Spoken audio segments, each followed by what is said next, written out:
Eh bien, la première des choses, c'est de leur demander si elles se sont faites aider ou si elles ont agi seules.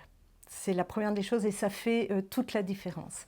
Si elles ont demandé de l'aide, est-ce qu'elles ont bénéficié d'un traitement, d'un traitement de soutien pharmacologique, notamment les substituts nicotiniques ou bien le Champix, la varénicline?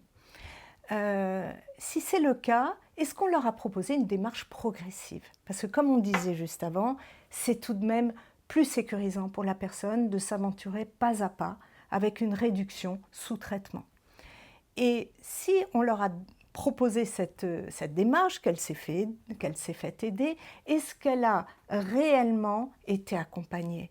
L'accompagnement, c'est vraiment lui proposer des rendez-vous itératifs afin d'évaluer l'évolution de la consommation, de réajuster le traitement, mais aussi de lui redonner confiance, de l'encourager, de la féliciter sur le chemin parcouru. Et finalement, s'ils ont rechuté, c'est exactement les mêmes questions, avec une question supplémentaire, est-ce que la durée de traitement était suffisamment longue? Parce que trop souvent, les personnes arrêtent leur traitement pensant s'en être sorties et en finir avec tout ce qui a trait au tabac, et donc arrêtent trop vite leur traitement. Et c'est là où se produisent les rechutes.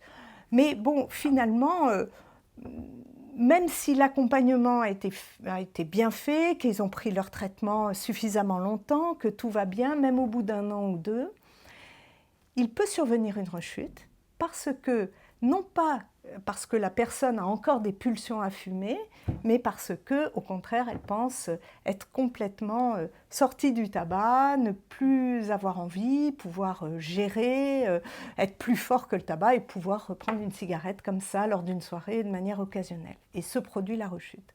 Mais il faut dédramatiser parce que c'est, voilà, même si ça arrive, au contraire, la personne en retire un enseignement et sera mieux armée pour la nouvelle tentative.